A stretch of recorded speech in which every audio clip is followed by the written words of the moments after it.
Cincinnati Soccer Talk. Powered by FC Cincinnati supporters. Get in touch, soccer fans. Email us at cincysoccertalk@spnt.tv. Now, here is your host, Nick Seuberling.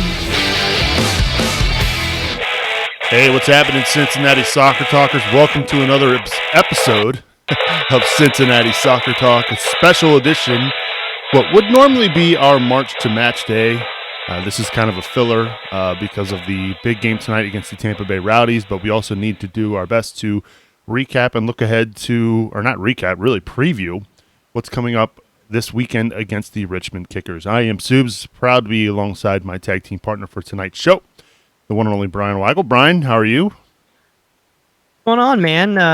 Anything going on right now in the soccer, football, and world of FC Cincinnati? A little bit. Just a little bit. If you were watching the game live on ESPNU or if you were down in Tampa, you watched FC Cincinnati get scored on twice in the last 10 minutes of that first half on some really preventable, is that the right word, Bri? Preventable goals? Yeah. Effort, preventable, taking care of the ball. I think we can use a lot of different ways to describe these. Yeah. What that means tonight, though, is because there was a weather delay in Tampa, I'm not exactly 100% sure on what the status is as far as where if the game's in the first half, is it halftime? So we'll be staying tuned to that via social media. But what it does mean is that this gives you an opportunity to give us a call on the King's Hammer hotline to have your say about that first half, to have your say about the state of the team right now.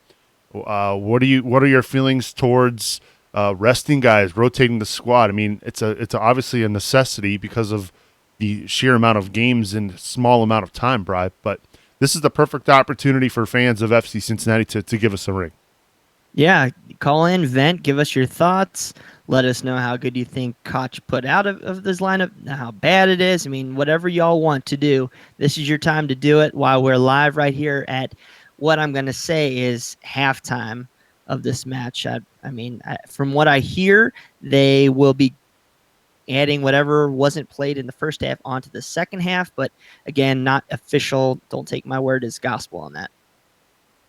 Well, as we mentioned, FC Cincinnati giving up 2 goals there at the end of the first half. Again, if you want to get in touch with us, if you're watching us live on Facebook or YouTube, you can, 513-399-KICK. And what do you know, Brad? We've already got a long list of phone lines calling in tonight. Let's start off area code 513. We don't have a screener, so we're just going to take a stab at who these folks are. But area code 513, hi, you're on the air.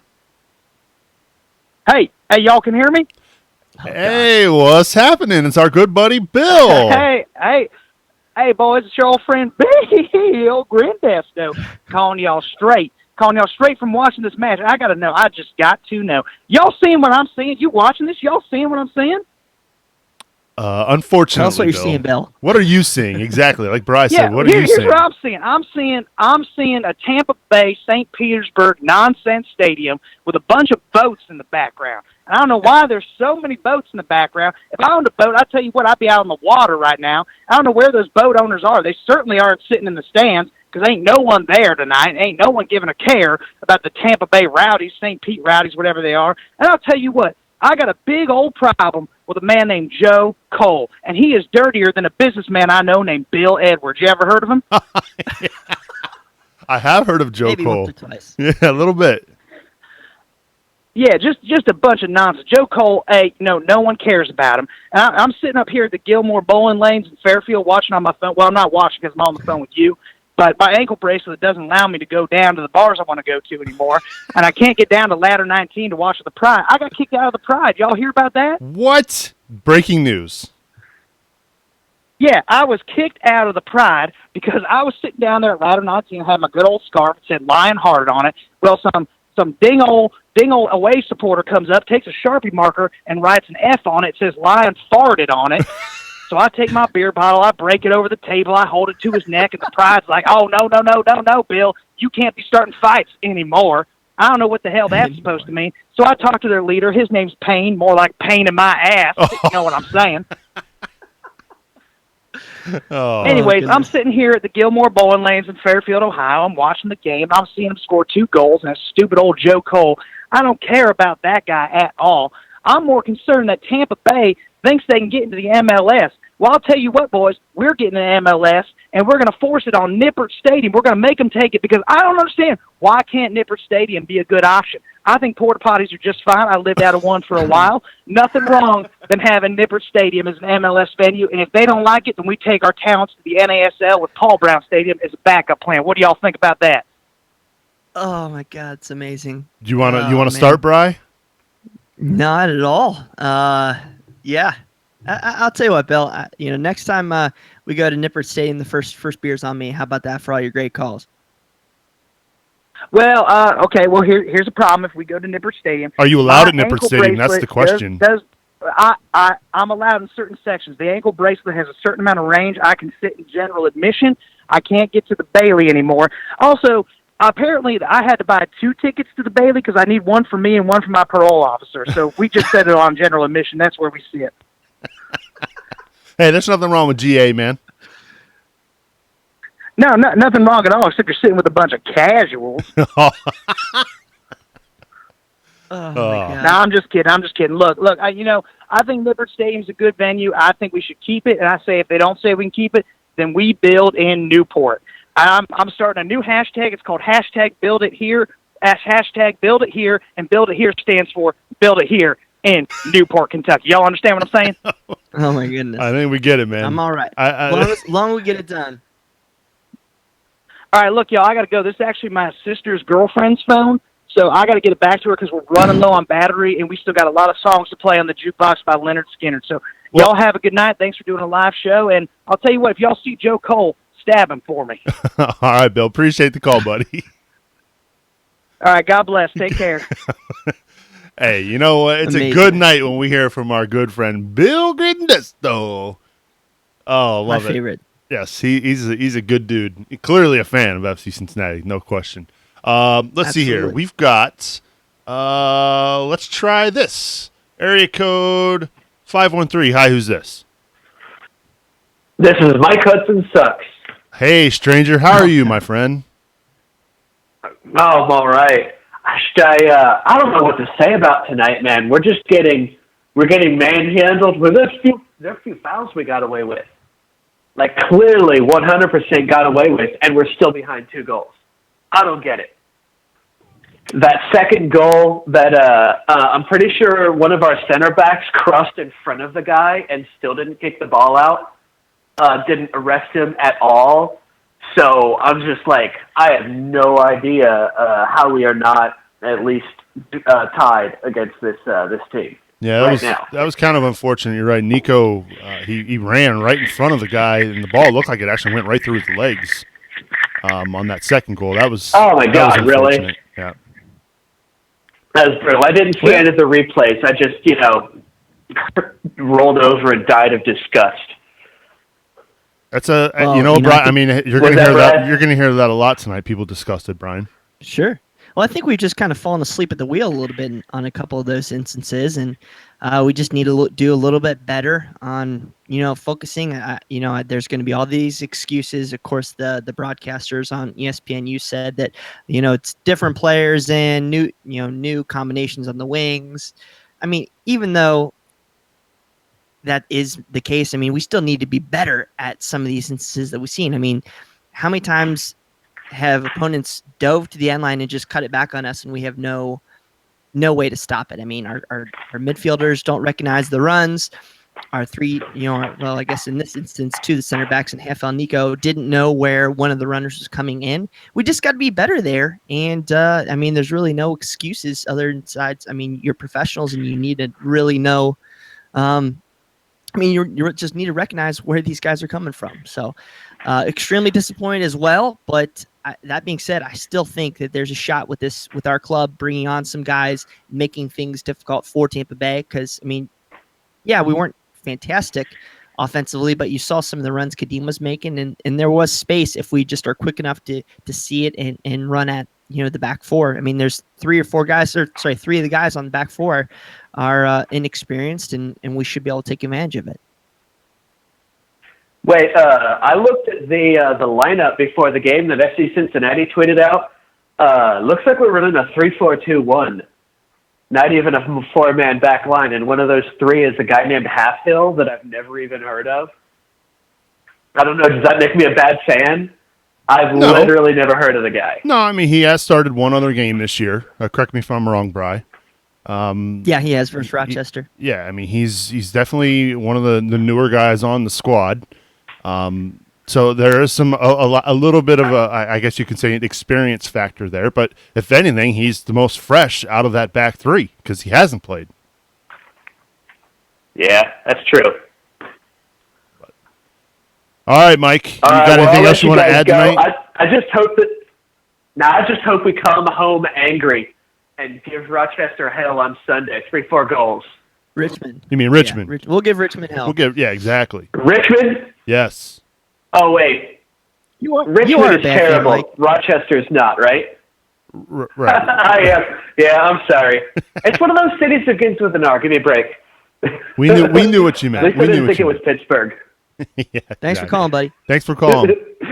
Talk to you guys later. Rock on. Rock on. That's Mike Hudson Sucks giving us a ring here on the Kings Hammer Hotline. We've got phone lines open, 513-399-KICK, 513-399-KICK. This in from Charlie Hatch on the Twitter. He says the game needs to be played 60 minutes before it's official. So if they get to that 60-minute mark and have another delay tonight, that would mean the match is an official match.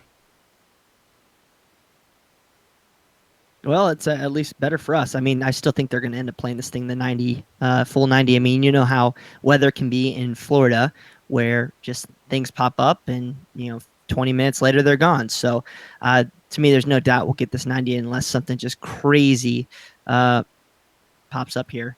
But, just looking at, I don't know if you guys have any questions you want to put them out on our Facebook or Twitter right now. I know one question was about Halfhill if he was on a amateur contract. According to FCC and all the press releases we've had so far, he is an amateur. I don't believe that status has changed. If it has, good for him. My question is, why is a guy on an amateur contract playing before Melee Tengi? I mean, you've seen it on in the 18 and some days where Heffill's been in above Tim Gia. I don't know what the heck's going on behind the scenes, but it just seems a little bit odd to me that we haven't seen him yet. Yeah, that's a good question. It's not just him. We're also talking, we were talking about this before the match tonight. Pat McMahon. I mean, he's another one of those guys who played a lot last year that, I'm surprised we haven't seen a lot of him. When you look at all of this squad rotation, Bryan, I mean, he played a lot last year. What's going on there? Well, you have, of course, Boehner and now Hoyt on the right. I think there's not much room there for Pat McMahon, regardless of his situation. But we've seen Hoyt play in that central, center back role versus Chicago. So, I mean, I guess there is a possibility somewhere. My question, another question is, I see people out there upset with our starting lineup, but you do have to realize that Harrison Delbridge is hurt. Yeah. We also can't play, Corbin Bone and Kenny Walker in that midfield for 5 straight games. So we need to rotate guys in there. Aiden Quinn played okay versus Chicago, but tonight I just feel like he's turned the ball over, kind of what he did earlier on the season, and it's suspect. So I know people are questioning if we're going to be adding some players. I wouldn't mind seeing some additional competition brought in that central midfield role, just even just with seeing him more tonight after what has been a kind of a disappointing year for him so far. We need to do better versus this midfield of Tampa Bay. I mean, as we put in the 5 things to know, as well as our pre-match March to match days, this is a talented midfield. And if we give the ball up and we don't press them hard, they're going to take advantage of it, and you saw it tonight. So I don't know, guys, you have any thoughts out there on any additions, any other questions out there? We'd love to hear from you. Absolutely. Make sure you give us a ring, 513-399-KICK, 513-399-KICK. So this obviously is a kind of a one-off as far as the podcast goes. We're talking a little bit about the Rowdies match tonight, which as of right now, we believe it is halftime. I don't know if that's been confirmed just yet. But the FC Cincinnati, if you're just tuning in, they're down 2-0, giving up some pretty disappointing goals in that first half. But this is also sort of a way for us to preview the Richmond match.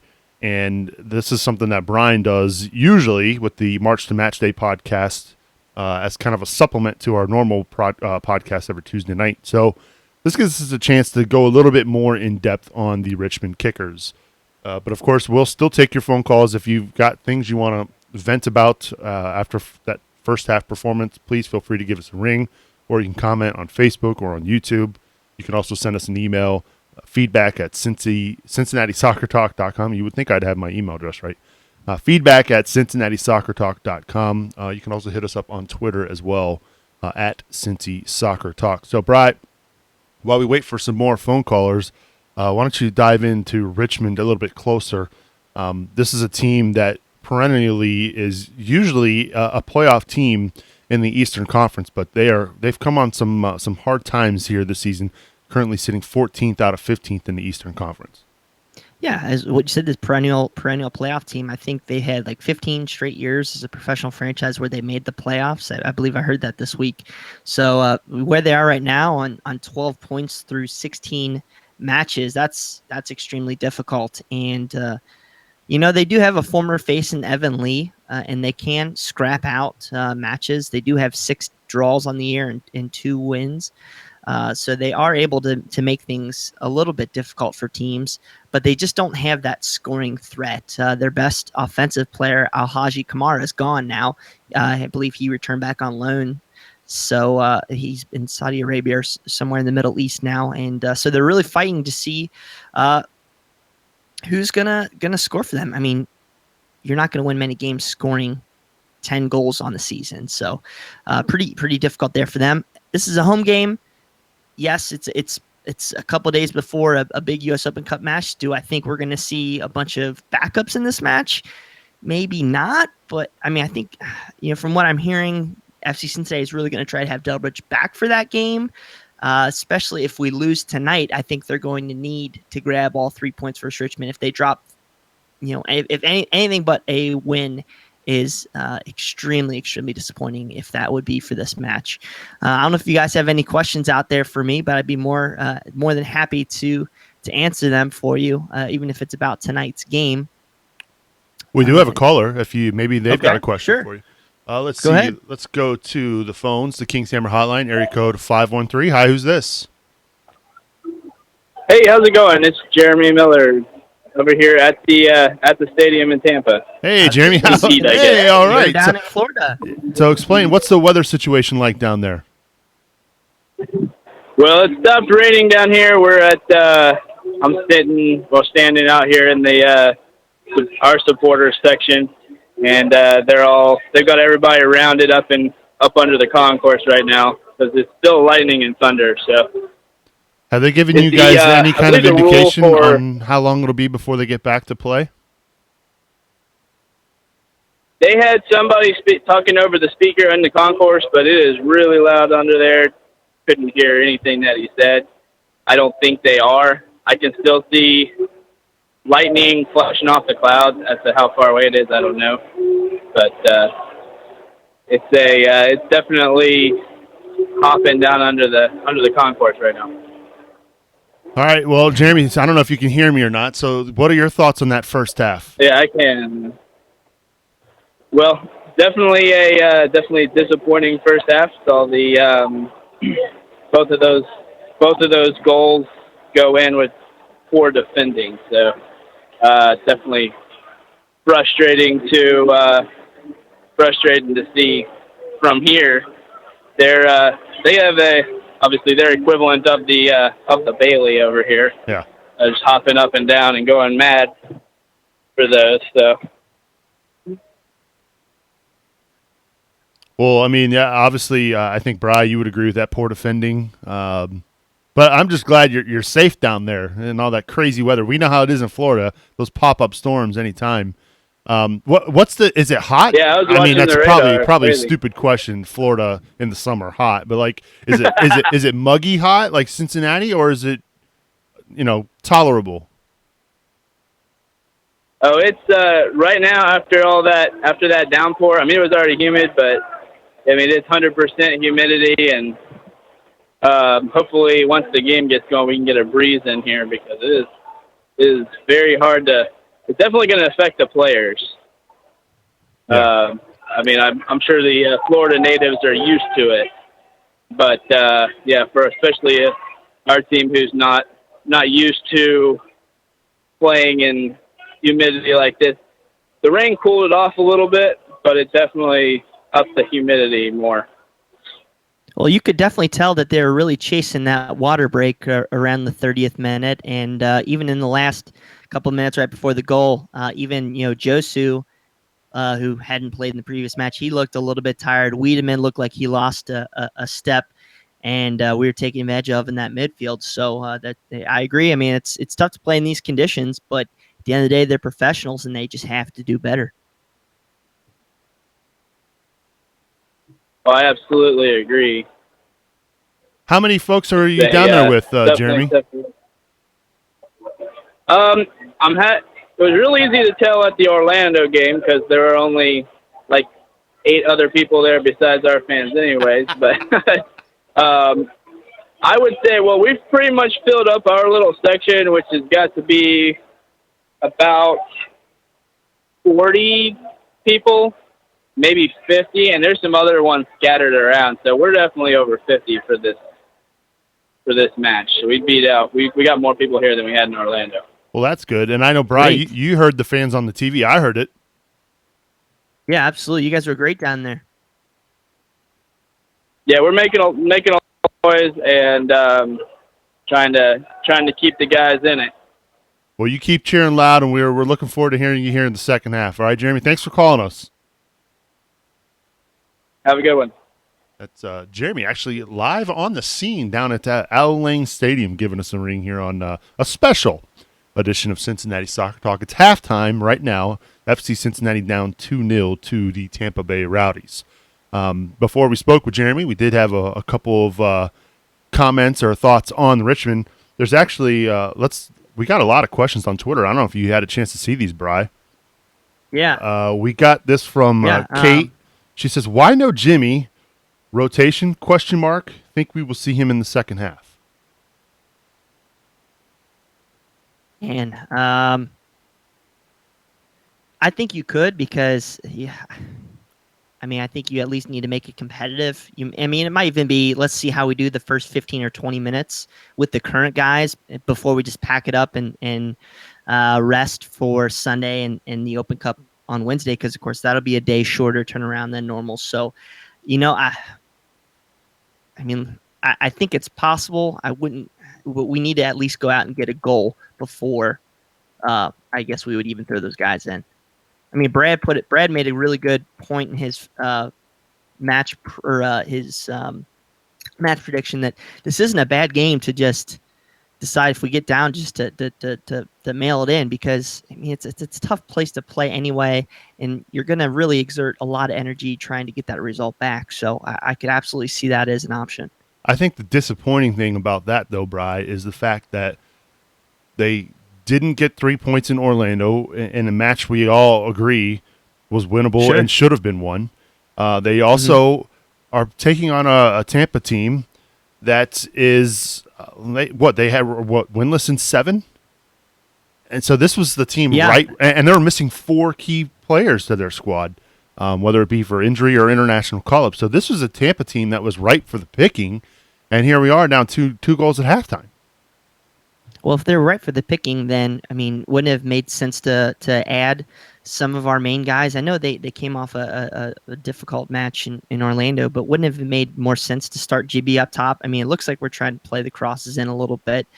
I know it's second guessing here, and I don't want to get out of that too much, but because we have to get the 3 points on the weekend, but we still have a week before our main match in the U.S. Open Cup versus Miami. But I don't know.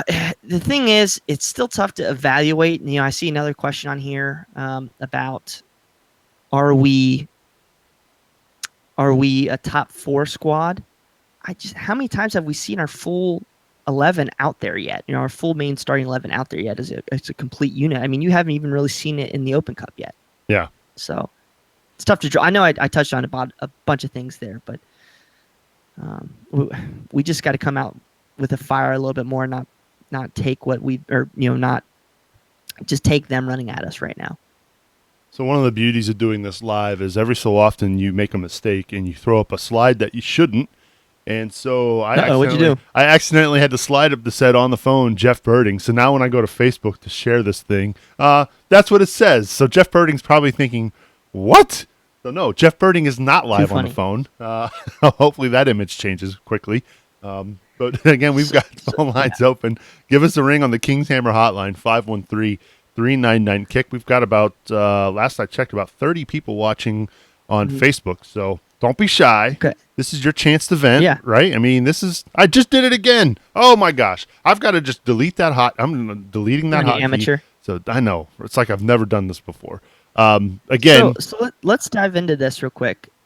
Who would you replace right now out there? I mean, you have Boehner, Gibby, Dominguez, McLaughlin, Pollock, and Stevenson on the pitch. Who would you switch out right now if you're Coach Koch? You mean subs? Yeah. If going to get the 3 points, because now if you want the 3 points, you have to get 3 goals. Yeah. I don't think that's going to happen. Yeah, I think right now his main focus is let's not get run out of the stadium. That's what I'm thinking. If you take Halfhill off, you could put Hoyt back there and replace Halfhill with McLaughlin, who I think that's where you start probably. Okay. If you throw another striker on the field, which I think you possibly could, you put Gibby up top with Koenig, and you take off Quinn, who's on a yellow card. Yeah. And then you just kind of go with a 4-3-3 with Weedham, or with I guess you would put Dakers, GB, and Koenig up top with McLaughlin, Walker, and Wiedemann in the midfield, and then you've got Josu. You put Josu at right back. You have Nicholson, Barry at center back, and then Hoyt at left back. That's what I would do. Or vice versa with Josu and Hoyt. Right. Yeah. Exactly. Sure. No, I don't think that's a bad option here, but just people out there who are angry about the results so far. I mean, we really, really, really would have to come up with 3 goals. I'm just not sure you can do this right now. Let's see. Do we have any questions out here online on Twitter, Facebook? I'm trying to. Yeah, check Facebook. Okay, so I have some people saying let's where's Birding? Pull out Barry. I don't think that's a bad option right now. Save him for a good run here, especially when you need him for Miami. I mean, are we okay accepting a defeat right here if we save our guys and advance in the U.S. Open Cup? But that's not a guarantee either. Oh, sure. I'm just saying, would you rather now, there's a question on here. Should we start prioritizing for that match? Guys, one thing I want to say is Richmond's not a given. Yes, they're very poor, but they're not a given. So I guess we do have to be cognizant of that. One question now, I do want to get in touch here real quick, big guy, is somebody was asking me what about the announcement tomorrow. FC Cincinnati special announcement at 11:30 a.m. on Facebook. So, should we talk about that? You want to talk about it? Yeah, let's do it. Let's do it while we're out here. A lot of people are speculating out there. Some news organizations and some other blogs and fan pages about the possibility of the U.S. women's national team coming. And we did some digging, and we did talk to some people in the know that did say that FC Cincinnati, or more so Nippert Stadium, City Cincinnati, would be receiving a U.S. women's national team match in the very near future. Does that absolutely mean it could be in the next month or two? Does it mean it could be in they do have a spot open where they play the Canadian women's national team? It absolutely could be, and we need to look for that, but definitely check that out on CincinnatiSoccerTalk.com. I mean, what do you guys think? Would you be excited, or would you be excited to come and see the women's national team? I'd be jacked up to see it. I would be excited to come see the full-strength women's national team. Now, are you going to have the Carly Lloyds? Are you going to have Alex Morgan? Are you going to have Rose Lavelle? My guess is Rose is going to be there since that game would be in Cincinnati. That'd be I hope hard to so. pass that up, right? But yeah, heck yeah, I'd I be hope excited to see that. I'd love to see it. I'd love to see a packed Nippert Stadium for a women's soccer game. I think that'd be fantastic for the game. I think it'd be fantastic for the city. Yeah, and I mean it gets Cincinnati into that U.S. soccer rotation. I like to call it that. If we do well, we sell a lot of tickets. We impress. We might get into the rotation for additional women's national team games, maybe U.S. men's national team games, friendlies, future Gold Cups. From what I'm hearing, Nashville, another USL expansion side, hopeful MLS expansion team. They're going to sell 40,000 tickets at least, what I'm hearing, for that Gold Cup down in Tennessee. So this is our first chance to really show that we can do something on that scale, higher price point. So I think I'd be pretty excited about that. A little bit different than FC Cincinnati, that's for sure. Yeah, a little bit. Just a little bit. Yeah. But would be worth it. I think it'd be very exciting to have the national scene on hand there at Nippert Stadium. I think it would be something cool for the USSF to see that, hey, we're supporting soccer, not just FC Cincinnati, but women's soccer, which hopefully maybe sends a message for, qualifiers in the future. I know that's something that the front office at FC Cincinnati is striving for as well. So, and this is nothing but good, right? I mean, this to me is if they can get a women's game there at Nippert Stadium, I think that'd be fantastic. Absolutely. Would be very excited to see it. And I mean, it can only get more people out as well that would see soccer in Cincinnati, could maybe even, want to go to more FC Cincinnati matches in the future too. So could be good for the club, great for the city. And pretty excited about it.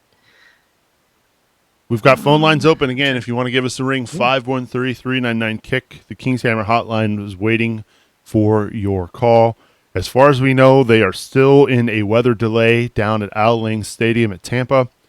Currently right now, score 2-0 at halftime.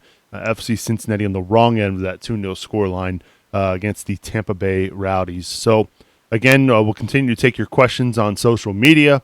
We do have a caller. Let's go to the King's Hammer hotline, area code 513. Hi, who's this?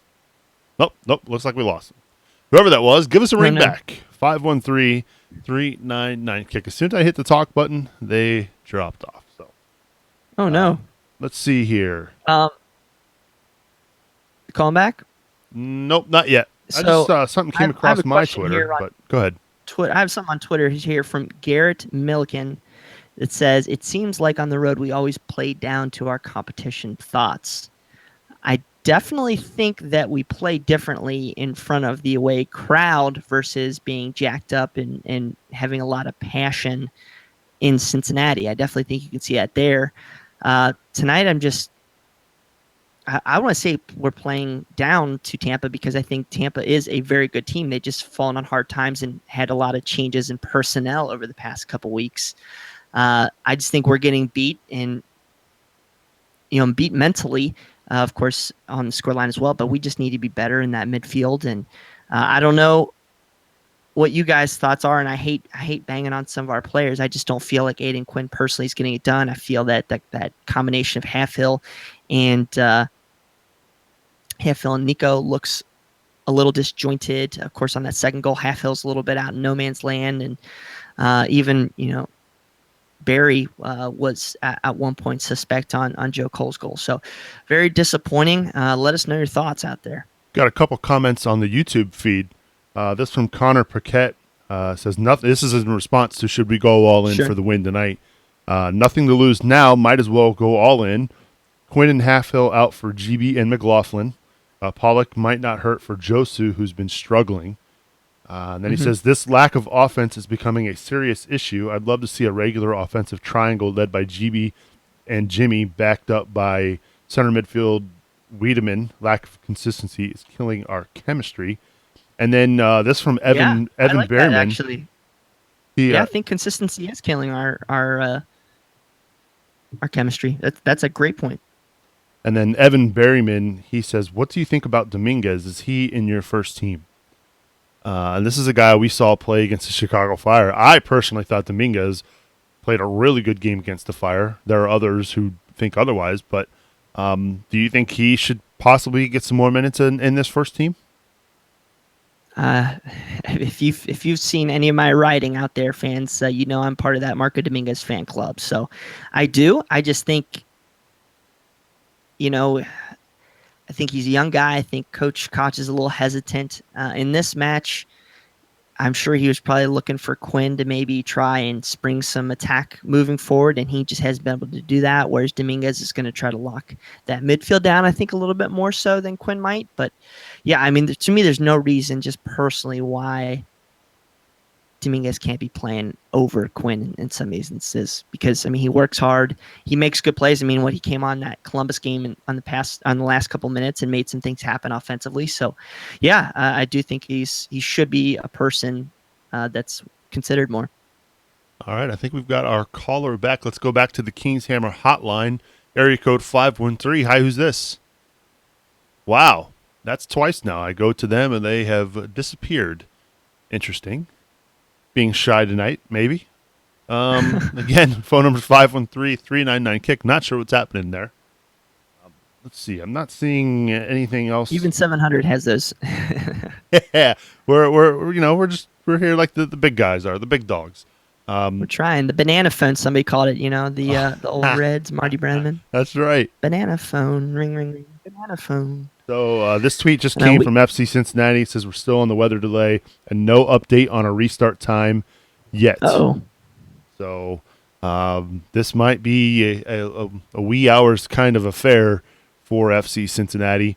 Again, they've got to get to the 60-minute mark, according to the Enquire's Charlie Hatch. I believe that is correct for this match to be considered official.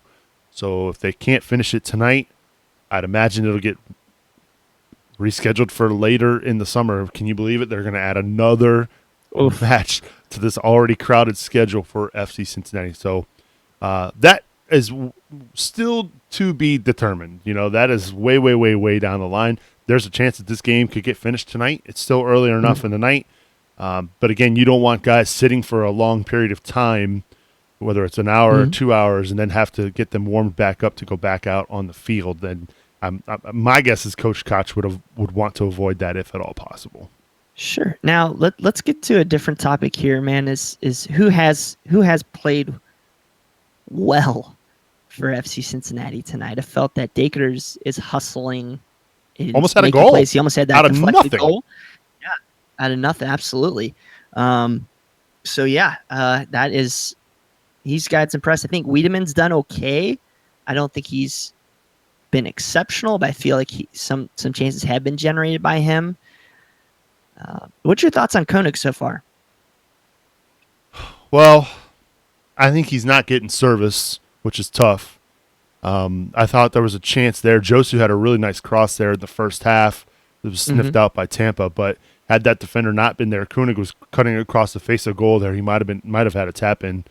But I just think he really hasn't had the service or the chances in front of goal to even do anything tonight. Is he pressing well? I think he is, but I'm going to go back to the name you said first, Kadeem Dakers.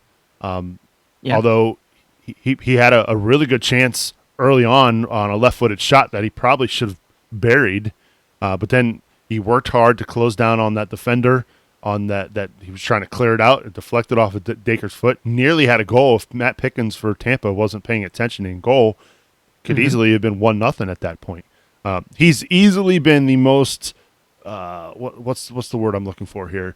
Hustle's not the right word, but he's been flying around the pitch more than anybody else. His work rate, yeah. Absolutely. His work rate is up there. I just saw this on Twitter here a second ago, and I kind of want to bring it up. I know we're jumping around a lot here, so please bear with us. From M. Hunter Chump, at M. Hunter Chump on Twitter, states that the Open Cup run means nothing if we fail to make the playoffs. Leagues trumps Open Cup. What do you think on that? I mean, go. Do you want me to go, or do you want to do it? I'm kind of torn here because I think he's got a point. Because if you don't win the U.S. Should I say it? No, I'll be nice tonight. The U.S. Open Cup. Oh, you were going to say the USL Open Cup, weren't you? Well, no, it's apparently just the USL Cup. Oh, I didn't know they were jeez. playing in a third competition. Anyway, Oh. so I think he's got a point. If you don't win the U.S. Open Cup, then dropping points and missing the potentially missing the playoffs for this team could be damaging. There's high expectations for this FC Cincinnati team. The fact that they're sitting in the bottom of the playoff standings right now has got to be eating at the craw of Jeff Birding, who had such high hopes and such high expectations going into the season. So I see his point there. But I also think the further they can get into this U.S. Open Cup run, the more national exposure they're going to get than they would if they finished second, third, fourth, fifth in the Eastern Conference. I would much prefer the national exposure, the brand of FC Cincinnati, getting to fans in Seattle, getting to fans in L.A., Salt Lake, Dallas, other markets that they've maybe have sort of heard about this FC Cincinnati phenomenon, but now they have a chance to see it on national TV. I think it's great for the brand of FC Cincinnati. Would I prefer them to make the playoffs and have a deep playoff run? Abso-freaking-lutely. But again, it's about brand exposure, and the more they can go further in this Open Cup, the better it's going to be for FC Cincinnati. Where do we want to be in 2020? We want to be in MLS. Yep. We are knocking on that door by advancing in the U.S. Open Cup. Yes, it's great to win your league regular season. It's great to win your league cup at the end of the year. But who cares? You went out and beat Columbus. You went out and beat Chicago. You're going to travel to Miami. Apparently, this might be on national TV again. What I'm hearing there's another rumor out there that says we might be able to be on ESPN or some sort of variant of that again for this match. I don't think you trade any of that for anything that's gone on over the past 4 or 5 months of the season. I think we are right to go after that match, and I think Koch is setting us up for that. It's tough to see when we're losing to Tampa Bay on the road like this. We're drawing Orlando. It's tough to deal with that, but wouldn't you take 1 point out of these 2 road games if somehow hypothetically we can win in Miami? I would take that in a second. It's like what Brad and Yosef said last week or 2 weeks ago is I'm completely fine losing or drawing the match prior if we go and beat Chicago. Personally, I think that's what we need to focus on. It's disappointing. We all hate to lose, but it's so many games. Yes, it's difficult to not get 3, but we'll remember that Chicago game for the rest of our lives. Yeah, or not just that, the crew game as well. And if they could notch a win over Miami, this would be pretty remarkable. The fact that they would be in the Final Four of the U.S. Open Cup, that's a pretty big deal. And I think you would absolutely trade it off if it means finishing 8th, 7th, maybe even 6th place in the Eastern Conference. Now, a lot of folks are upset that if you drop points tonight, but we talked about it on the show this week about they're only 3 points back of 3rd place in the Eastern Conference. So Tampa, and or 4th, yeah, exactly. It's not like they were flying to begin with, and they're bound to drop points. Mm-hmm. There are opportunities to make those points up. Again, they can do that Sunday night against the Richmond Kickers. They're obviously going to have a chance to play some other teams lower than them the rest of the way. So there's time to make these points up. And the gap in the Eastern Conference isn't that big. It's not like it's this big insurmountable gap to get a home playoff game. I mean, there's 15 remaining matches left in the regular season for FC Cincinnati. Of those, 7 are at home. So there's definitely time to go and win those games. We got 2 in Louisville, which we're going to bring more fans than they are going to have in their whole damn place, and it's going to end up being like a home game for us. So we got chances out there, guys. It's difficult to stomach what we see some of these times, but as what we said earlier, how many times have we seen our best 11 out there? It just hasn't happened a ton, and I don't know. It's still going to be an exciting year for FC Cincinnati regardless. I still think, to the main point, I wouldn't trade anything. Maybe I think what we did versus Chicago, what we did versus Columbus was better than what Louisville did making the Eastern Conference final personally. Yeah. I just think it means more. Did you Did you see this tweet here from Scott? Says our backs marking is awful because they don't play together enough. I get resting people, but not 4 or 5 regulars at a time. Did we mention that here tonight? I mean, we talked a little bit about it. I'm trying. My computer's trying to keep up with everything. Yeah. So you have to. I mean, when you go to the back three, and you pretty much blatantly refuse to play melee, it means you have 3 real center backs, and I guess you have an amateur, so that's kind of a 4th. So my question is if we want to continue playing this 3-5-2 or whatever variation, 3-4-3, whatever you call it, do we need to go out and get a center back? I think I don't know if we were in a 4-4-2 or 4-2-3-1 if we would have to go out and get another center back. And is Hoyt, seems like, yeah, okay, you played him as center back versus Chicago, but it seems like tonight you're, of course, playing him on the right, and that looks like his position. So I think if we really want to play this, we need to adjust our personnel. We just cut 2 players or released 2 players over the past week. Yeah. And we said we still have 15 games left. That's enough time to get guys involved, ingratiate with the team, and ready for a good playoff run. So it doesn't scare me too much. And it's not like you have to sell guys on coming to Cincinnati now. Yeah. I mean, this is the place you want to be. Me, look, I don't know out there in MLS, the transfer window, I believe, opens or has opened. It's whatever. That's going to be soon. There's a guy sitting on a bench who's maybe an MLS veteran center back. He could be older. That he's not getting any playing time. Is at the end of his career, and he has a loan opportunity to FC Cincinnati, or could maybe just outright transfer to FC Cincinnati for, maybe one more time, one more solid run out in the sun. Why wouldn't you want to do that right now, playing in front of 20,000 fans? I mean, it looks like it's re-energized Justin Hoyt. I mean, look at that guy. He's been a stud pretty much lately for FC Cincinnati. So I don't know why more guys wouldn't consider it. I mean, that's exactly who I would probably be looking for right now. I think the big question too is how long is Delbridge going to be out for?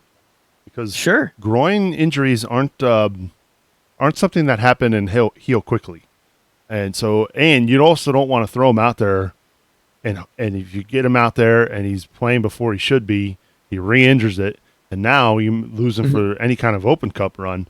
So I'm giving that guy as much time off as possible because we're seeing tonight just how important this guy is to the back line of FC Cincinnati. There's a reason why he made the All-USL team last year. He was a tremendous defender. Team. Yeah, exactly. Mm-hmm. So now, sorry. I was just going to say, if he's going to be out for a significant amount of time, then yes, you've got to go address the back line right now. Mm-hmm.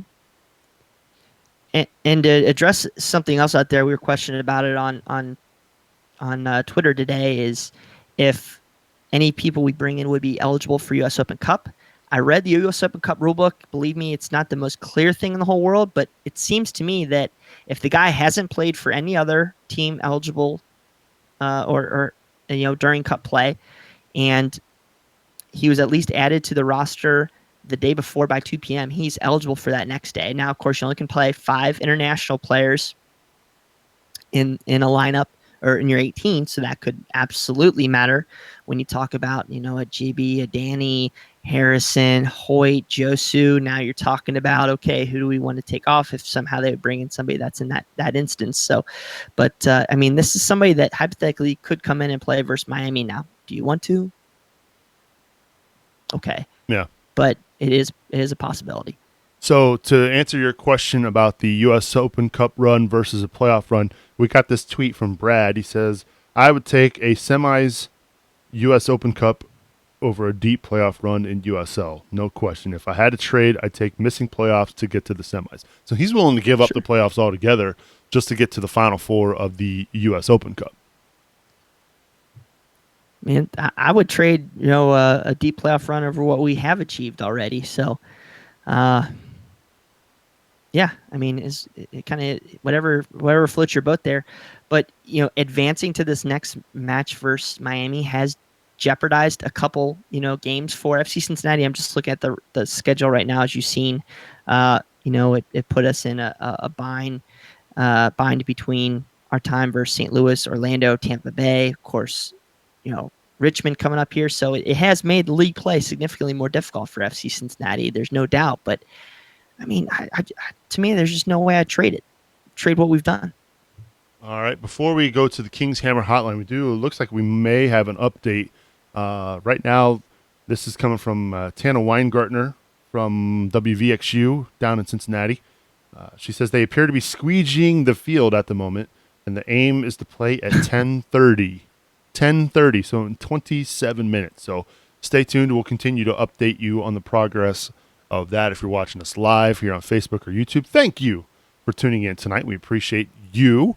Let's go to the King's Hammer hotline. Let's go to area code 865. Hi, who's this? Hey, it's Boston. Hey, what's up, Boston? How are you? Hey, let me give you guys a quick call. Watch the first half. A little disappointed with the amount of substitutes we've got on the field right now. I think we've overestimated our depth, if that hasn't already been talked about. Just five non-starters is a bit too many. We rolled out 2. We rolled out 3. 5, we're really stretching. And why against Tampa Bay? I feel like you have Richmond on Sunday. That's the game. That's the game you roll out 5 starters if you really want to try it. This is a really good team. Tampa Bay put their best people out there. And playing a half squad against them is not going to cut it. Well, who's our non-starters to you in this? I'm sorry? Yeah, who's the guys who are the 5 non-starters that you see in this match? Well, I mean, be better off. I mean, you obviously have Halfhill. I mean, let's talk about how many minutes that guy's seen all season. It's what he played against AFC Cleveland. I can't even think of a league match that guy's played in. Played in Rochester, right? Yeah. Rochester, we did something similar, and we lost. I mean, that's your blueprint. You play this many guys. I would argue that Quinn is a non-starter in a way. He used to be. He's lost a spot to Ben. Okay. Yes, and then you should have Dominguez in there instead of who else do we have on that back line? I was going to say McLaughlin could come You're missing Harrison and Boehner on the back line. Those are 2 starters. You're missing. Hold on, slow down, Boston. In this formation, the three backs, Boehner is not on the back line. He's actually playing right midfield. So, but he's still not out there. He would switch out for Hoyt. He would switch out for Hoyt or Josu. What about would you say Dakers? No, I would consider Dakers a starter. Okay, so quick on this is it? Do you just not believe that those guys are good enough? Like, do you not believe Josu and Hoyt are not good enough, or do you think it's an unfamiliarity with all the people? No, I love Josu and I really like Hoyt, but not together. You know what I mean? It's just you're playing too many guys that have not started with each other, and in a way, you've got backups. Maybe individually they start if you are subbing 2 or 3 guys out, but not all together. Okay, so you'd rather see more of a starting 11 that has, maybe 1, 2, or 3 changes every game versus kind of somebody put this on Twitter versus kind of like what we have like a starting 11 when you have, Wiedemann. Yeah. So for McLaughlin, ideally for somebody else. Before I saw the starting 11, my dream was that we roll out a starting 9 against Tampa with maybe 2 guys. Not a Halfhill, but maybe a Dominguez, and that kind of a lineup. And then against Richmond, there's where you go a little bit deeper into your roster because they're not as good of a team. And then Miami, you field a full-on starting 11. That's what I would like to see. That's how I would like to see the 3 games laid out. Instead, We didn't. I feel like we're playing a Richmond lineup against Tampa. Well, here's the Well, maybe issue. he just doesn't think we're going to win. Well, there's that. Go ahead. And what if? So let's just say he puts out at home tonight's lineup. What do you think the reaction would be? You'd have I think it would have been a little bit better. I think you'd have a lot of people upset because they want to see, and stars isn't the right word, but they want to see a solid lineup at home in front of a packed house. You know what I mean? And what if they have a result like they have tonight against Richmond, which, by the way, you can't count any game a win in this league. We've seen crazier things happen. So he runs out that lineup on Sunday against Richmond, and they lose in front of a home crowd. Now he's got the fan base on him. Now he's got, people up in arms. I think a lot of people tonight chalk it up to, they're playing on the road, and this has been the MO for this team all season long. True. I mean, but it depends what he does the rest of the night. If he counts it a loss, then I kind of agree with you. But if he burns his starters in the second half, and then they're too tired to play against Richmond anyways. Yeah. Look, Boston, I kind of have a thought for you here. And okay, so you knew after last match that Delbridge wasn't going to be able to play. Okay, you most likely knew. We heard from people down there in Florida that he wasn't with the team, so you would have thought that you would have provided a little bit more defensive cover for your inexperienced center back, correct? So a personnel decision for me I would have rather seen a Pollock in there versus Josu. Josu gets forward. I think he's very good defensively as well. He put as much pressure as he could on that guy that made that end line run. But to me personally, I think this might have been a situation where we might have played for 1 point versus 3, and he might feel like he would have done that. But I felt like he really wanted the wings, the Josu and Hoyt to at least get in the offense a little bit more tonight. Now, let me ask you this question. Yeah, Boston. but even let's take away the last 10 minutes of that first half. Did Tampa do anything to the FC Cincinnati backline or defense that really had you worried? I just think it was a combination of they fell asleep twice at inopportune times, and that they paid the price for it. I don't think it was not like they were getting bombarded like they were against Chicago and Columbus. Would you agree with that? Sure. Yeah, but we were being outshot 9-3, and that happened before the last 10 minutes. I mean, they only got 3 shots in the last 10 minutes. We're talking, even Dominguez back there would have solidified some of that. You saw how well he played in the Open Cup games. Like that guy knows how to defend. All right. Well, why did he sit in the bench? He didn't play against Orlando. But I guess I'm confused. I thought Dominguez was a midfielder, not a center back. No, but when you're playing defense like that, they're all playing back. True. Well, all right. That's a good point. All right, Boston. Hey, we've got other callers. I want to get to them if that's all right with you, sir. All right, go ahead, guys. You're the man, buddy. Appreciate the call. Thanks for taking the call. Hey, no problem. Thanks for chiming in tonight. We appreciate it. All right. Cool. It's good to hear from Boston. Let's see here. We love Boston. Let's try this number again because every time I go to them, we get dropped. So cross your fingers for me, Bry. Let's go to area code 513. Hi, who's this? This is Matthew Long. Did I make it through this time? You made it. What's happening, Yes. Matthew? Thanks for calling. How you doing? Doing good. How about you? Well, I'd be better if FC Cincinnati were Good. winning, but Yeah, it's a little ugly. yeah.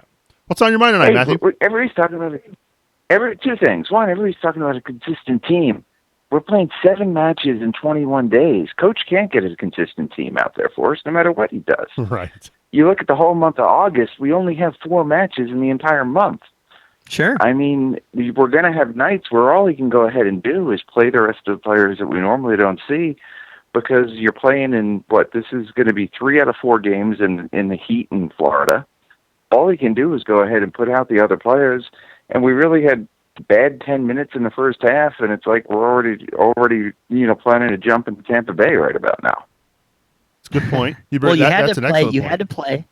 Yeah, you had to play Halfhill tonight, regardless. I mean, from that injury, and outside of that, the only issue I have is that I'm not sure. It is what I think what people are saying is just the relationships haven't been developed yet across all these positions. I mean, it's still a relatively new lineup, but is what you said. I mean, it's going to take time, and I don't think I could go in and play 90 minutes for what is it, 7 games in 21 days, 22 days. 7 games in 21 days is the stretch that we're on right now. And then Yep. if you look at it, and I'm planning on us winning next Wednesday night in Miami. And if we do that, you only get one more match in August. So you're only looking at 5 matches the entire month of August. So the whole schedule slows down. So the thought of us, not moving up the table in the USL and the Eastern Conference just gets a little crazy because coach is going to have a chance to go ahead and put out a consistent 11 then when you're only playing once a week.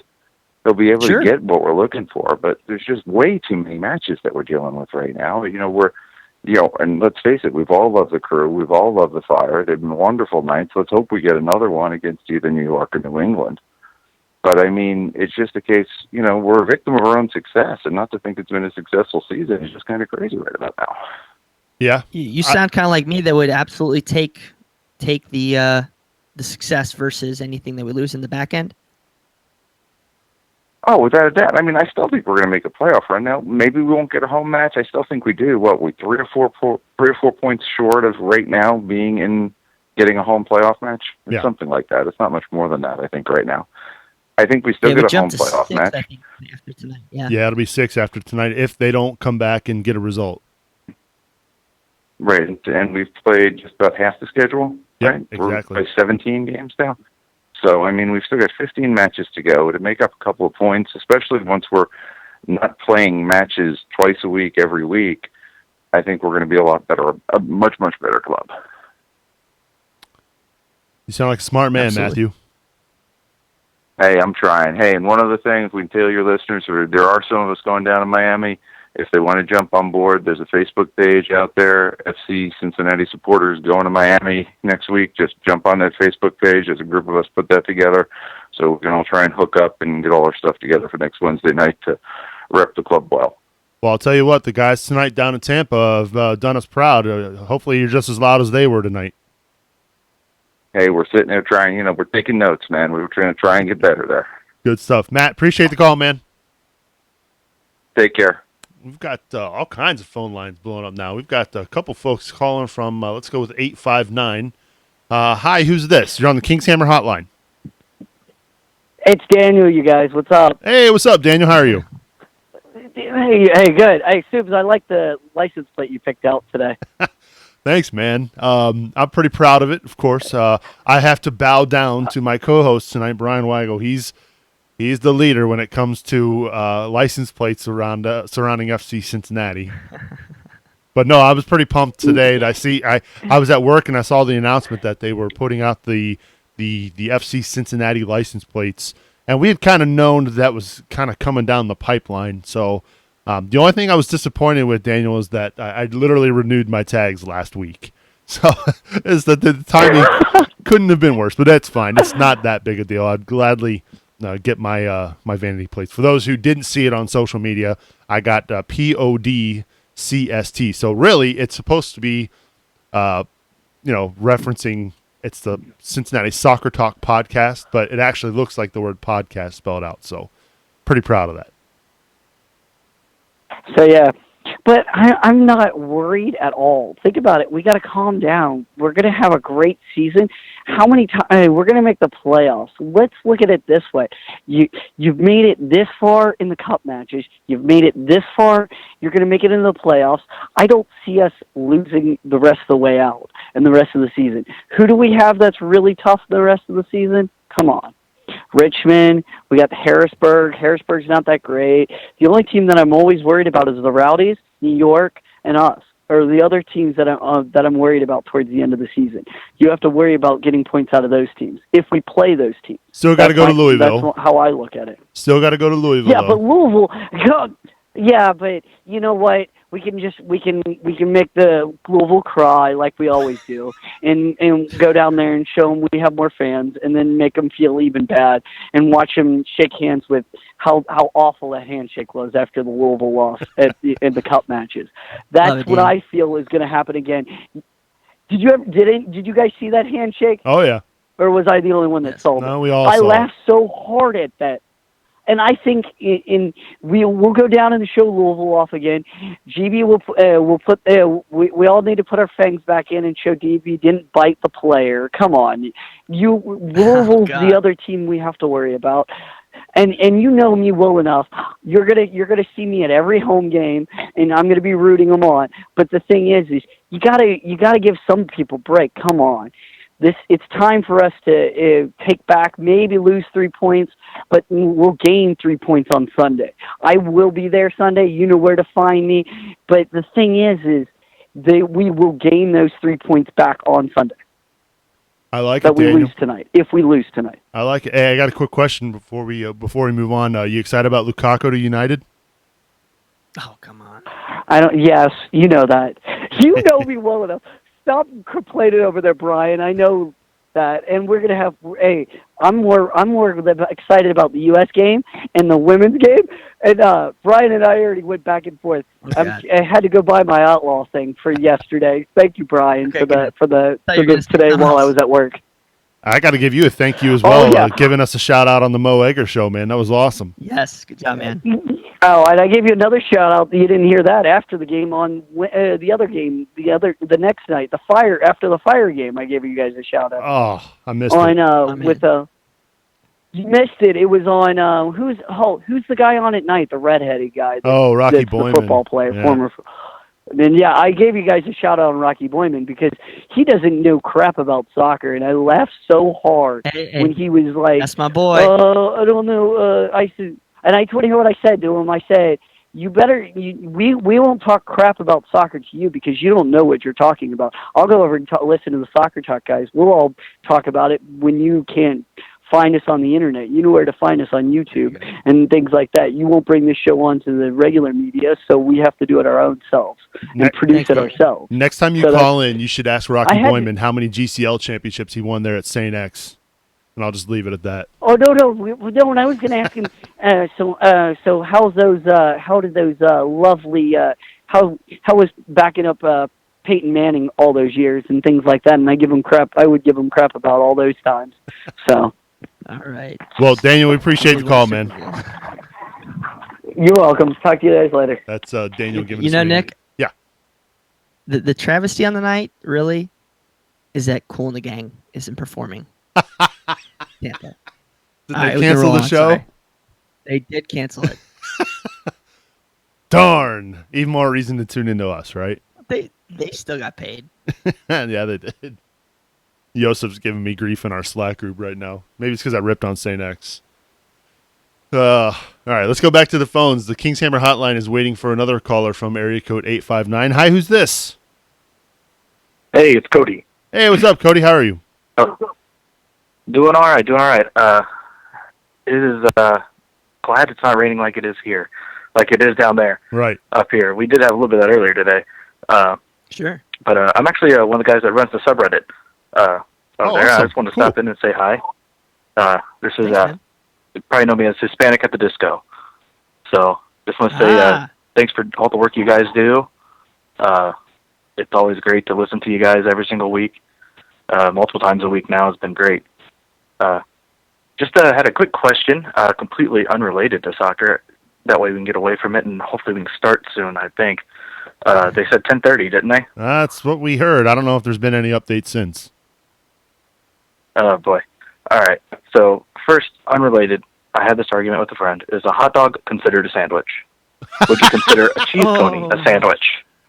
What was the last one? I was so busy laughing. I'm sorry, Cody. A cheese coney a sandwich?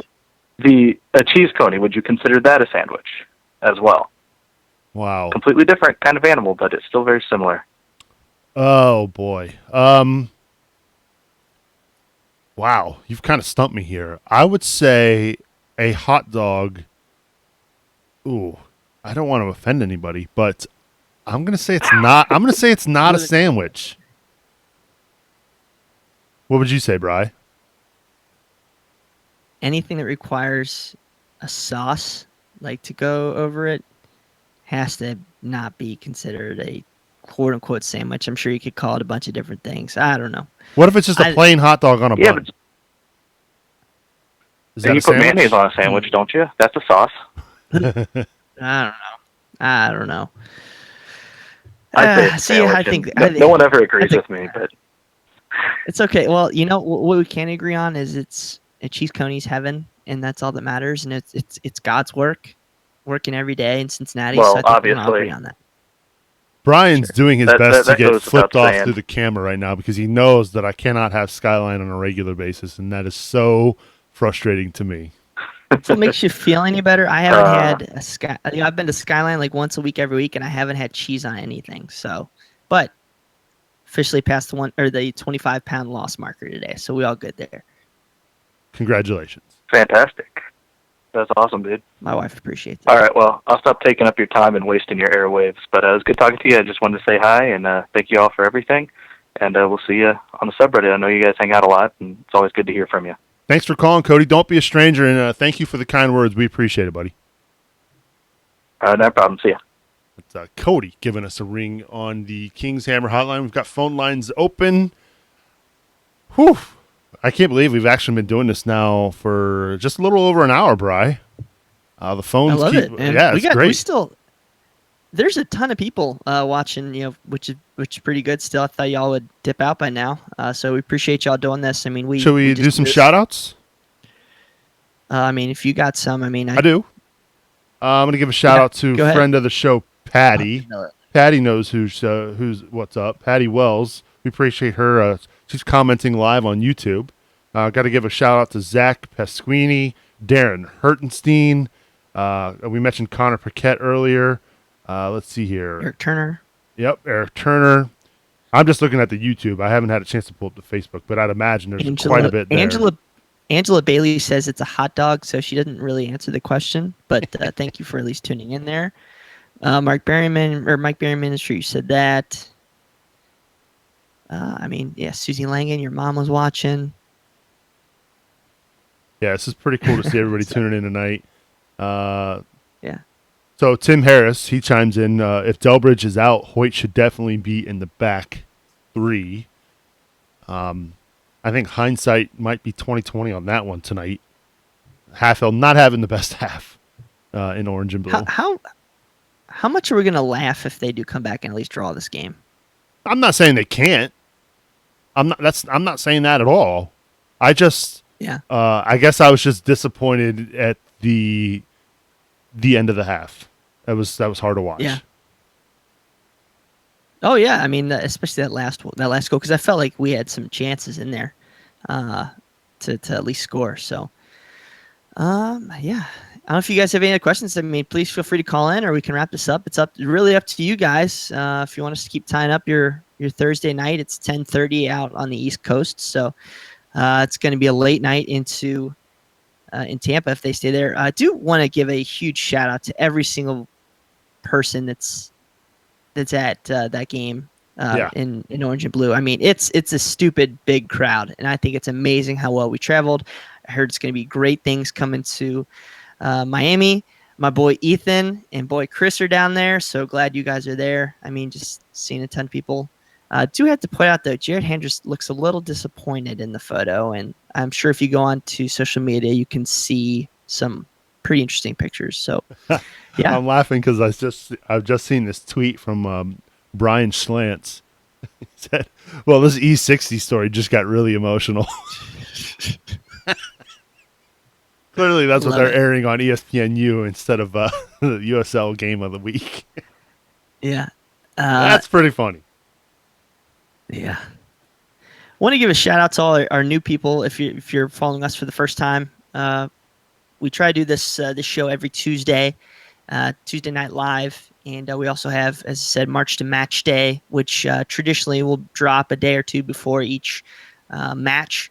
This is kind of taking place of the Richmond match, so definitely don't be on the lookout for that in detail as much. But please keep checking us out. We've been flooded with new people visiting the website, new people checking our Facebooks, our YouTubes, our Twitters. So we do this for you guys, and we just hope you enjoy it. So I'm going to piggyback on that for a second too, Bri. Yeah. If you're watching us live right now, because the game clearly is not close to being started from what we can tell, do us a favor. Hit the like button. Hit the share button. Let people know we're live right now. Please. All it takes is one little click on your phone, your computer. Please do us a favor and help us spread the word about Cincinnati Soccer Talk and what we do here at our website, CincinnatiSoccerTalk.com. I also have to give a big shout out, and I can't thank everybody enough, you the listener, for the Podcast Awards nominations. If you have a free moment, go to CincinnatiSoccerTalk.com/nominate. You can nominate Cincinnati Soccer Talk to hopefully be a finalist in this year's Podcast Awards in the sports category. Again, that address, CincinnatiSoccerTalk.com/support. That would be really awesome if you could do that for us as well. Should we go back to the phones, Bri?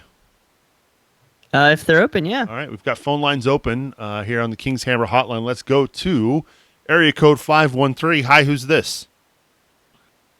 Hi, this is Levi. Hey, Levi, what's going on? You're on Cincinnati Soccer Talk.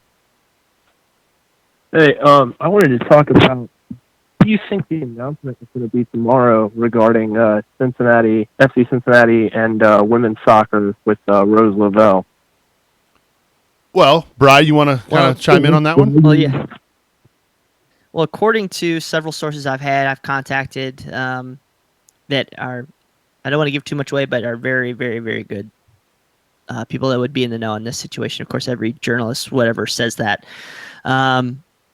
I think it's going to be most likely that FC Cincinnati will be announcing that they will be hosting a U.S. women's national team game in Nippert. Of course, that could be in 1 to 2 months. It could be in November. I don't know any more details then. It seems very likely that that is the case. I know there's been wide speculation about that ever since the question was asked at the stadium unveiling. So I think this is more of a lockdown situation for FC Cincinnati. And then the second thing I heard was, and this is a little bit more hearsay versus in the know, but I heard that there's going to be something involved with specifically the Women's Development Academy, Cincinnati Development Academy program that's entered into the entire National Development Academy program, which go check it out. Go out, check out U.S. Soccer Development Academy. You'll be able to check out a lot more. I think there's going to be some sort of branding tied in with that. That's been a very popular thing you've seen with clubs nationwide, including like St. Louis FC, incorporating Scott Gallagher into their fold. Tampa Bay, I believe, is doing something. North Carolina is doing something. So I think it's going to be probably those two things. But of course, leave it to the pros at FC Cincinnati to lay out all the facts tomorrow at 11:30. Yeah, sounds good. I just wanted to say big fan of the podcast. I didn't really have anything else to add, but yeah, I'll see you guys at the match on Sunday. All right, Levi, thanks for calling. Don't be a stranger, buddy. All right. Have a good night, guys. We appreciate you calling in, man. That's Levi giving us a ring on the King's Hammer hotline. I have a plug if we have a second here. Go for it. Everybody hangs up on us again. We've been, this is going to help us in the future. We've been partnering with American Outlaws to help publicize their events going on, I believe it's next week when they host the U.S. men's national team in the Gold Cup. It's in relation to their pre-match parties that they have. They're going to be doing a pub crawl on the Friday beforehand, and I encourage, if you're going up there, I believe it's for the U.S. men's national team versus Nicaragua game, they're going to be going to a bunch of different breweries, kind of doing like a beer tasting versus their traditional pregame party that they have. Also, they're going to be having a big party at the Pit the day of the game, so definitely check that out. You can go to theamericanoutlaws.com and check it out there. I believe the game's on July 15th, the same day that FC Cincinnati will be traveling to Louisville City FC. So definitely check that out, AmericanOutlaws.com.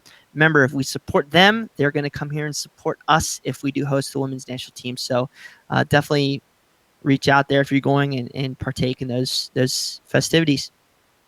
So I think we might have gotten official word on when the game will start back up. This is from a comment on YouTube. Has not been verified, but it looks like 10:48 p.m. Eastern time. This per the Rowdies.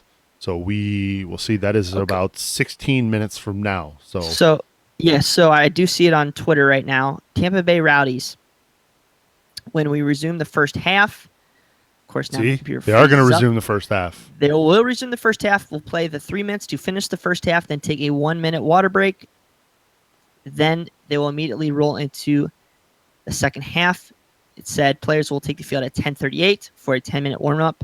Match should resume around 10:48. There is nothing on there that says ESPN, so I assume it's going to be on ESPNU. I would hope it would be on ESPNU, so definitely stay tuned to, I believe it's at Tampa Bay Rowdies on Twitter. There you go, 10:48, which is just about 15 minutes from now. So we've got another 15 minutes. You can stick around with us to talk about FC Cincinnati. Believe it or not, we've got another caller on the King's Hammer hotline, Bryan. Let's go to it. Sweet. Area code 513. Hi, who's this? Hey, this Mike Hudson sucks again. Wow. Sorry, I had to call back in. Oh, God.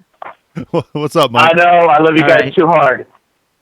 So here's my thoughts. It's been over an hour since they called it, right? Probably close to an hour and 15 minutes, hour 20 minutes. How much does that fact change the way you manage the rest of the game? Because to me, like, I'm just almost thinking, like, I don't wait until 60 minutes to start a sub. I might throw 2 subs out there right now to finish these 3 minutes of the first half, and then just carry those through, keep one back for maybe an injury. That's what I do. What about you guys? Well, there are pros and cons to that. You want to chime in there first, Bryan? Well, I was just going to say, I stick to my guns here and say if we don't change up and if we don't score on them in the first 15 minutes, if we don't score before the 60, I just say wrap it up, take our guys out, put some backups in. I don't want to take a risk with it being, these guys sitting there. I don't want to push any of the guys that have been out there too hard. I don't want to lose Barry. If we lose Barry to an injury, what happens? I mean, I play this game more for let's get out of Dodge safe. If we can somehow get a goal quick, then maybe push it harder. But it's about the U.S. Open Cup, and it's about getting 3 points versus Richmond as well. I don't want to risk anybody to injury. And clearly, after sitting for an hour, having to get warmed back up in what will be a very humid evening down in Tampa with all that moisture and all that heat, that's a recipe for bad things. Let's hope that that's not the case. I don't want to jinx anything, so I'm knocking on wood right now. But I'm with Bri. Just let's minimize our losses here. If they can get it to 2-2, that'd be fantastic. But I think there are bigger fish to fry in the USL and the Open Cup. So would you rather sub in some guys that would not start on our best 11 just to reduce our exposure even further? Or you just still want to go 15 minutes and then see? Well, Bri, do you still have the subs up for this game tonight? Yeah, I'm getting it right now. So I know for a fact, GB, Boehner, McLaughlin, those are 3 regulars. They're not going to play. Unless we score early. Right. Dominguez, Pollock, and Stevenson are the rest of them. Unless we have to. I mean, I would put, if we get through 15 minutes and we haven't scored, I take Walker out, I throw in Stevenson. I take, maybe even take Koenig out and throw in Dominguez somewhere. You can adjust your setups. I think you take out Barry if you can. I think you try to save Walker if you can, and Koenig if you can. Those are, to me, our 3 biggest impact players for the next 2 games. Yeah. Or some of our biggest. Dominguez got to go in. I'd keep Walker fresh. Dominguez, he's already coming off an injury. Those are the only guys I think we... Yep. All right, Mike, you got anything else? Well, thank you guys very much. I'm going to go downstairs and see if the game's on. All Rock right. on. Appreciate the call, buddy. By the way, Bye. that's not the first time Mike Hudson has done that to me. Many yeah? moons ago, I hosted a Bengals podcast with the call-in show, and he routinely would call in twice. So I appreciate you, Mike Hudson. You're the man. We got this comment on our YouTube page from Shane94M. He says, "Hey guys, if you could answer, what are your thoughts on Dakers this season?" And that's an interesting one because I think a lot of us, and I can think of one man in particular, Boston Brazil, who absolutely fell in love with Kadeem Dakers in the preseason, Bri. But again, he has not got a lot of play of late, and that's a lot to do with the formation, maybe the struggle in form with him right now. Are you... if you had to give a letter grade, should we do? Yeah, let's do letter grade. If you had to give a letter grade for the Dakers season so far, where are you leaning towards? Or do you want me to go first? I feel like you can go first, but I think we need to you need to give somebody else a grade just so you know where how you can measure it up versus somebody. So let's go McLaughlin then, because they play similar positions, right? Okay. Outside mid. I would say McLaughlin is a B. Okay. That's harsh. Well, I mean, how many goals does McLaughlin have this year? Sure. So if I had to give McLaughlin a B, I'm giving Dakers probably C. I would say C minus. He's a fast, speedy player, but again, in games where he's had chances to put the ball in the back of the net, he hasn't done it, and there's issues with his first touch. We saw him get red carded earlier in the season on a very poor challenge, in fact, against Tampa. And ever since that red card, I feel like we have not seen a whole lot of Dakers. And I don't know if it was because of that red card. I don't know if something else happened, the change of formation or what, but I had high hopes for both guys that came over from Louisville this year. And for whatever reason, it just has not panned out. So for me, Dakers, I'm going C minus. Yeah, I mean, if I could sum it up in one word, it'd be inconsistent. Because he had, kind of like what Mansour had. He had games where he just looked incredible, and next game he couldn't get a ball to sit in front of him. So yeah, I think a C minus is probably accurate. If I'm going to look at Aiden Quinn, I would almost call it like a D, maybe D plus if I can make him feel better at all. The two Louisville guys, it just to me have not shown, and that's why I think you've seen a lot of these guys like Bone and Walker step up a lot, and have guys like Stevenson and Dominguez have chances out there. So yeah, it's been a little bit disappointing. That being said, I still think that they have a role to play and a purpose to play for this club. But we need them to be better, especially in games where they do get the chance to start. We can't have them play like they did today. Yeah. Or in the first half. They need to go and show that they're valuable. Because it wouldn't shock me if we have these guys for another year, another season on contract too. So that would be pretty disappointing. And that's especially not to because say we let a guy. Well, we let a guy like Hoppin' walk. Yeah, look what he's doing out in Reno. And he's a best 11 player right now. Yeah. Yeah, I watched that game the other night against Los Dos, and he was a factor for sure. And it's like, man, we really could have used him this year. But hindsight is 20/20 clearly there. And that's not to say my analysis of Dakers and Quinn, that's not to say that these guys can't improve and get better and be an important factor for this team down the stretch. I guess I just was expecting a little bit more. And I know Quinn, I think we're still kind of figuring out what is his best position. Is he a central defensive midfielder, or should he be playing more of a 10 as a playmaker behind the striker? I don't think we, as as fans who cover the team, particularly know what his role is.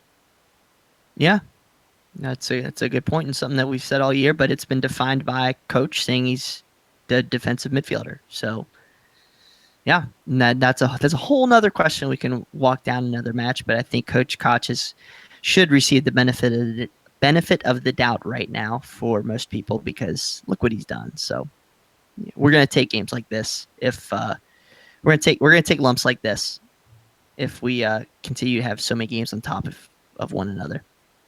We got to give a shout out again to Brad on Twitter. He says, still pretty cool doing this halftime show for away games especially. Would also be cool to get the pubs to play. Pubs to play. I guess I don't really understand. Oh, you mean the pubs to play it? No. I see what he's saying. Yeah. That would be pretty cool. Heck yeah, man. So everybody watching down at Molly Malone's, where else? Yeah. The Rheingeist, Mecklenburg. Ladder 19. Yeah. That would be cool. Yep. So we endorse that feeling, Brad. Absolutely. Before we get out of here, Subes, we do have to say, I mean, there's still 45, 50 minutes to go in this match. I mean, you've seen it in professional games all around the world that things have changed with the drop of a hat. It could be one player change.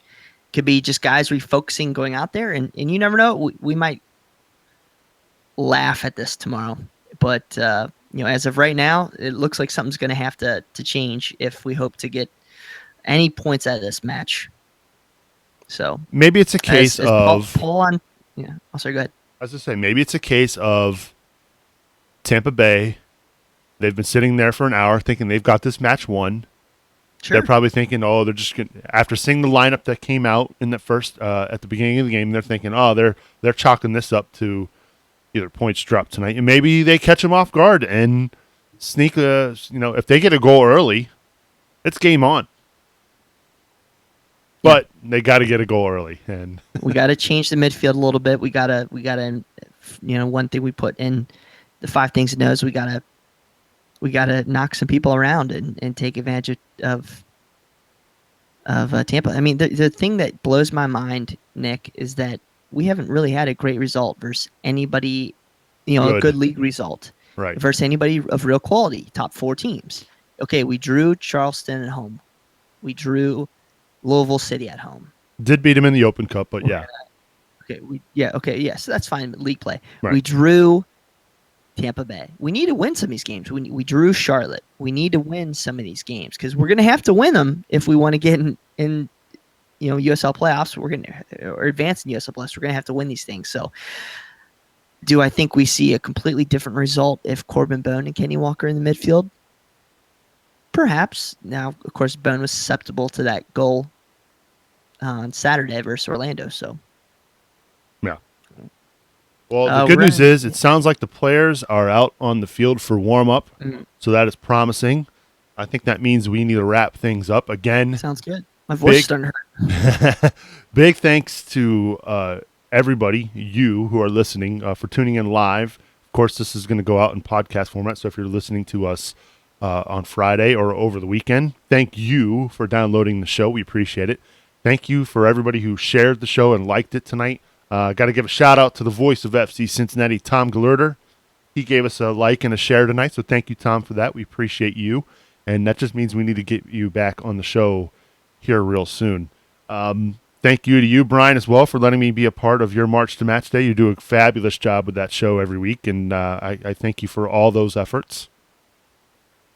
Oh, man. I think people are going to be surprised when they get the actual good intro for this week's show. Your intro is just fine. What are you talking about? 5-cent clap. You're my 5-cent clip, whatever. So, yeah. You crack me up. Again, if you have a minute, please go nominate Cincinnati Soccer Talk, cincinnatисoccertalk.com/nominate. This is a listener-supported show, so if you have a moment, cincinnatисoccertalk.com/support as well. Thank you again for tuning in. Enjoy the game against Richmond. Enjoy the second half against Tampa, and we will talk with you next week.